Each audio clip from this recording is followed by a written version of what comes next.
प्रणाम। Anchor digital living is back on embedded technologies of Sanatan culture. Now here we are talking of Sanatan culture, not Sanatan dharma, not any dharma, rather I would say. I am talking of not way of living actually. I am talking about what you can get in your life, what you got when you took birth. जब आप पैदा हुए थे तो आप क्या लेकर के आए थे, और जब जा रहे हो तो आप क्या लेकर के जा रहे हो, आपको क्या कमाना चाहिए, आपने क्या कमाया और आप क्या कमा रहे हो। तो हम लोग वे ऑफ लिविंग की बात नहीं कर रहे हैं, हम लोग सनातन कल्चर की बात कर रहे हैं। सनातन का मतलब होता है आदि ना अंत, अनंत जिसको कहा गया है, किसी भी दिशा में चले जाओ अनंत है। और अनंत का रिप्रेजेंटेटिव कौन है आपके शरीर में? अनंत का रिप्रेजेंटेटिव है आपका मन। मन की गति अद्भुत है, पल भी नहीं लगता है कि वो कहां से कहां पहुंच जाता है, पल भी नहीं लगता है। तो मन की गति को अनंत कहा गया है। जब अगर मन की गति अनंत है तो फिर आपका वे ऑफ लिविंग का तो कोई मतलब रह ही नहीं गया। आप किसी भी तरीके से रहो, मन की गति को आप कंट्रोल नहीं कर सकते हो, संभव ही नहीं है। मन की गति इतनी तीव्र है, इतनी मतलब उसकी गति अनंत है। वो अनंत डिस्टेंस, अनंत क्रिया प्रतिक्रिया, मतलब टाइम ही नहीं लगाता है। एक इंस्टेंट आपको गलत काम करने, ठीक काम करने का सोचने का मौका ही नहीं मिलता है कि आपने क्या कर दिया। करने के बाद तक नहीं समझ में आता, करने से पहले तो क्या आएगा, करने के बाद तक नहीं समझ में आता। और जब फल मिलता है तो कहते हैं कि हमें तो ऐसा कुछ किया ही नहीं था। क्यों? क्योंकि कर्म और श्रम, कर्म और श्रम ये दो शब्द जो हैं बहुत ही इंपॉर्टेंट है। श्रम वे ऑफ लिविंग को रिप्रेजेंट करता है, जबकि कर्म अनंतता को रिप्रेजेंट करता है। श्रम डायरेक्टली आपकी बुद्धि से कनेक्टेड है, ब्रेन से, और कर्म आपके मन से कनेक्टेड है। मतलब मन और बुद्धि का संगम होना चाहिए, यानी कर्म और श्रम का संगम होना चाहिए।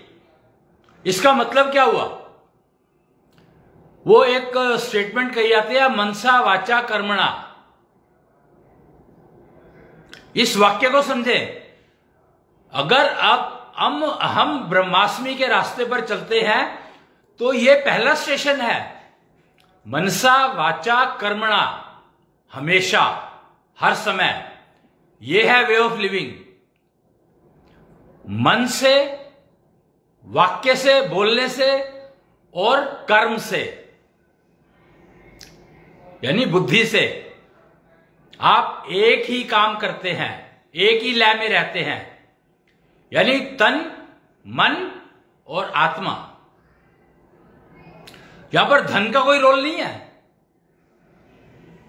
क्योंकि धन तो मैनमेड है, बाकी सारी चीजें नेचुरल है। कर्म नेचुरल है, श्रम नेचुरल है। उस श्रम की कीमत क्या मिलेगी? वो मैनुअल है, मैन डिपेंडेंट है, and man is a social animal. तो वे ऑफ लिविंग पर अगर आप जाओगे तो फिर तो आप कंफ्यूज ही रहोगे। वे ऑफ लिविंग से बाहर निकलो। वो कहा जाता है, डिजिटल लिविंग में एक स्टेटमेंट कही जाती है कि जैसा करोगे वैसा भरोगे। ये तो मेरे ख्याल से कन्वेंशनल में भी कहा जाता है, पर इसका मतलब क्या है? करोगे। करोगे इज वेरी इंपॉर्टेंट। ये करोगे आपका मनसा वाचा कर्मणा एक होना चाहिए, तब जाकर के करो होता है। अब मन की गति तो बहुत तेज है और बुद्धि तो बहुत स्लो है, और तन तो बेचारा हिलता ही नहीं है। तन तो करना चाहे योगा, बुद्धि करने नहीं देती योगा। और कष्ट सारे तन भोगता है, कष्ट सारे तन भोगता है। तो इसीलिए तन कहता है मैं योगा करूंगा, तो बुद्धि कहती है छोड़ ना, रहने दे, सो जा। और मन, उस समय मन तो आपका 7वें आसमान पर घूम रहा होता है। मतलब इमेजिन, मन आपका 7वें आसमान में घूम रहा है और लोग कहते हैं कि मन को कंट्रोल करो। भैया ये कैसे होगा? मन आपका 7वें आसमान में घूम रहा है, बुद्धि कह रही है सो जा, और तन कह रहा है कि योगा कर ले। अब बताओ कंट्रोल किसका है और आपको कंट्रोल करना क्या है? कष्ट सारे तन को आते हैं, ये पक्की बात है, और कहीं कष्ट नहीं आता कोई भी। मन ना जहां मर्जी घूम के आ जाता है, कुछ कहते ही नहीं उसको। तन 4 कदम भी चलता है तो थक जाता है।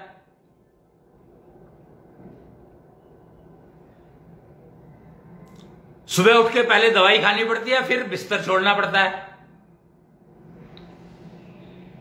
पानी को दवाई का काम लेते हैं, पानी से दवाई का काम लेते हैं। इमेजिन क्या लाइफ है। तो वे ऑफ लिविंग का आपने सोचते सोचते अपनी जिंदगी को पता नहीं कहां ले गए। तो वे ऑफ लिविंग से बाहर निकलो, डिजिटल लिविंग में शिफ्ट करो, जहां पर आपको पता लगे कि कर्म क्या है, श्रम क्या है, मन क्या है, बुद्धि क्या है। मन को रोकने की कोशिश करोगे तो इससे बड़ी मूर्खता नहीं हो सकती है।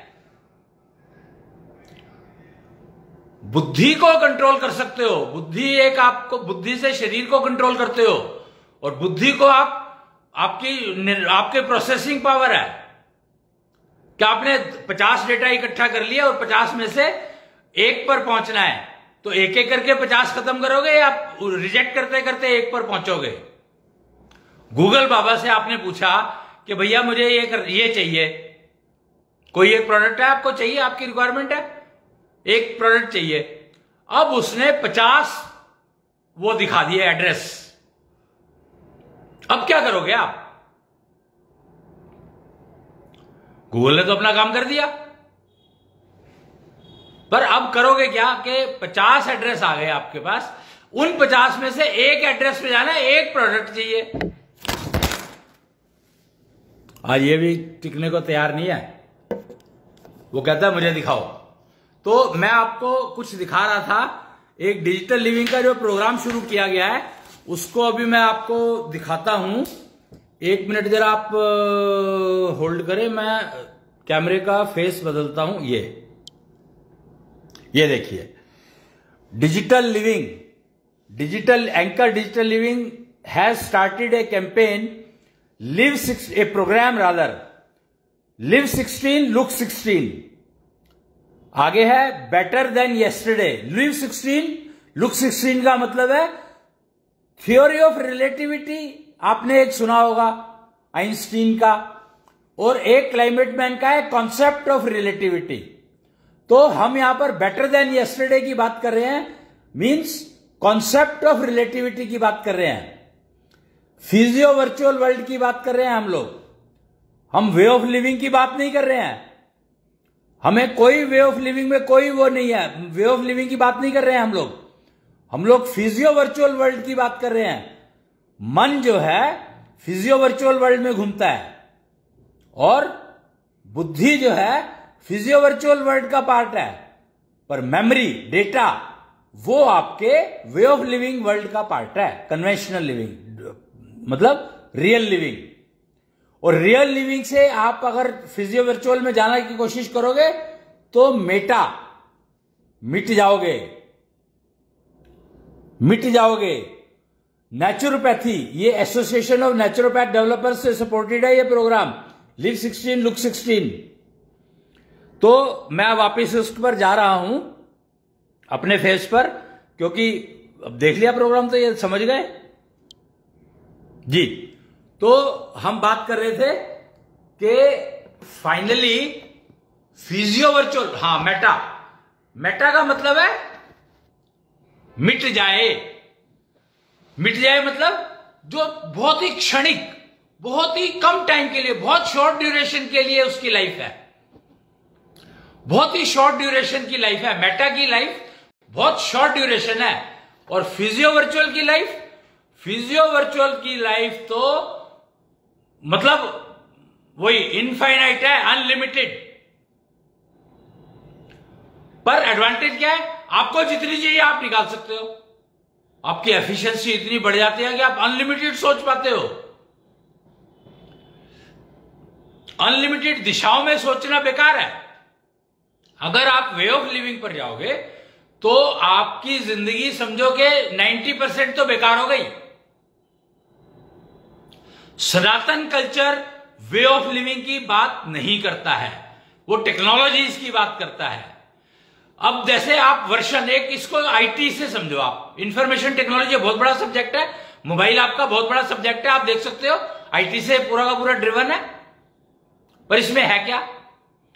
हर रोज नया वर्षन, हर रोज नया उसमें अपग्रेडेशन, डेली, हर 2 घंटे में, हर 6 घंटे में वो आपको याद दिलाता रहता है आपने अपग्रेड नहीं किया, आपने अपग्रेड नहीं किया। यानी मेटा, मेटा का मतलब है क्षणिक। एक वर्षन आया, उसकी जिंदगी क्षणिक है।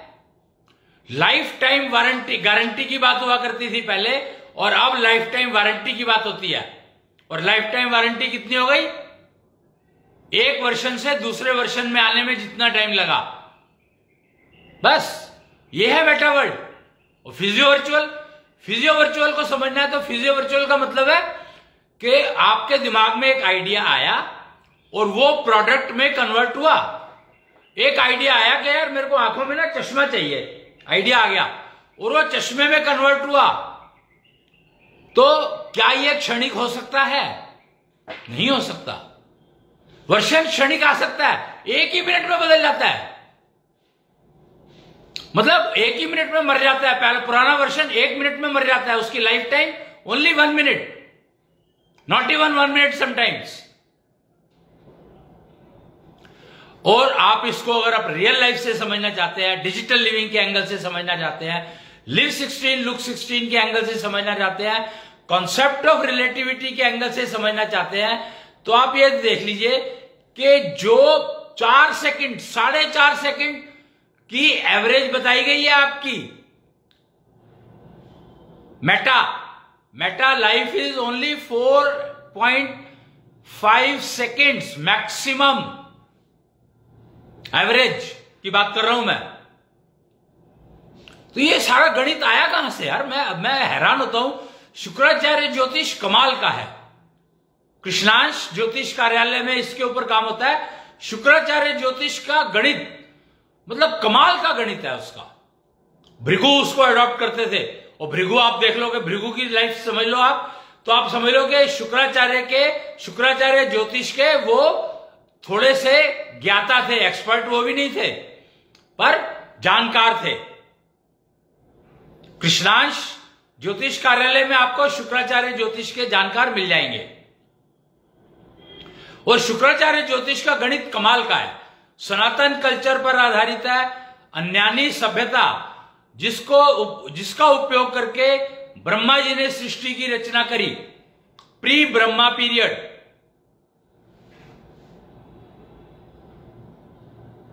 तो एवरेज लाइफ की बात कर रहे थे हम, वर्षन तो फिर भी 1 मिनट में आता है, लेकिन आपकी रियल लाइफ में 4.5 सेकंड की एवरेज है।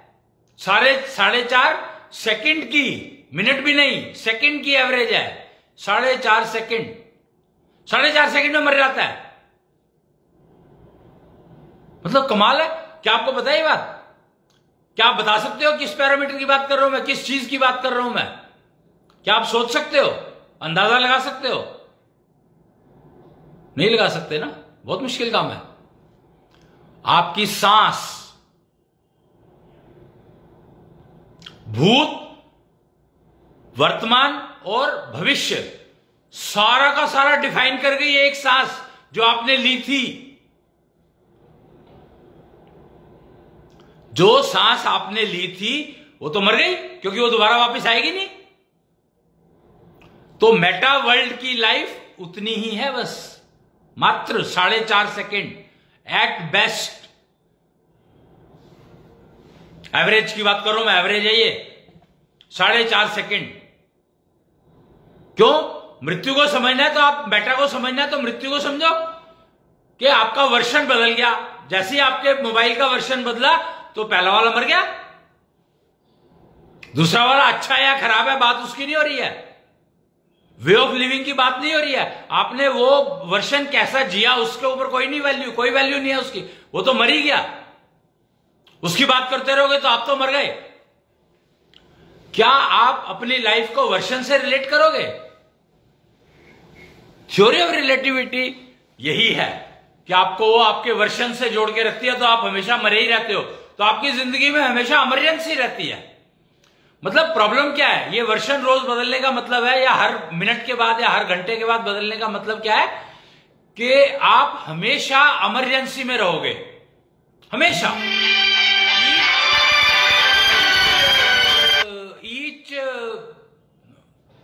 Second of your life, each minute of your life will remain in emergency always. नहीं चलेगा भाई। इमरजेंसी में अगर आप हमेशा रहोगे तो आप हॉस्पिटल में हो, समझो। Even if you are on your cozy bed, तब भी आप हॉस्पिटल में ही हो, क्योंकि इमरजेंसी कब आ रहा है पता नहीं। आपको अंदाजा ही नहीं है कि आपकी अगला सांस जो है आपको इमरजेंसी लाने वाला है। कमाल है आपकी क्या लाइफ है, आपकी जिंदगी है क्या वो। और जिंदगी को कंपेयर करना शुरू कर दिया बुलबुले से। पानी के अंदर जो बुलबुला उठा और खत्म। तो क्या आपकी जिंदगी पानी का बुलबुला है? नहीं है।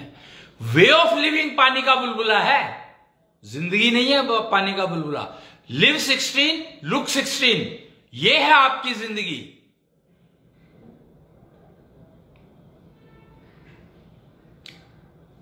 लेकिन ये तब आएगी जब आप अपने प्रति तो सिंसियरिटी करो भाई। आपको सिंसियरिटी ना शब्द का मतलब नहीं पता, मतलब तो पता होगा, ऐसा हो नहीं सकता ना पता हो। निष्ठा, पर किसके प्रति? अरे जब आपकी अपने प्रति निष्ठा नहीं है तो दूसरे के प्रति कहां से हो जाएगी? और लोग सोचते हैं कि ये मेरा बहुत वफादार है, वफादार बना दिया और कुत्ते से कंपेयर कर दिया कि कुत्ता बहुत वफादार होता है और man is a social animal. मतलब कमाल है, हम किस रास्ते पर चल रहे हैं।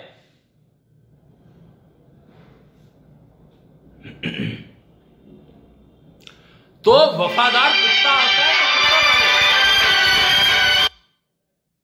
वफादार कुत्ता होता है तो कुत्ता पालो।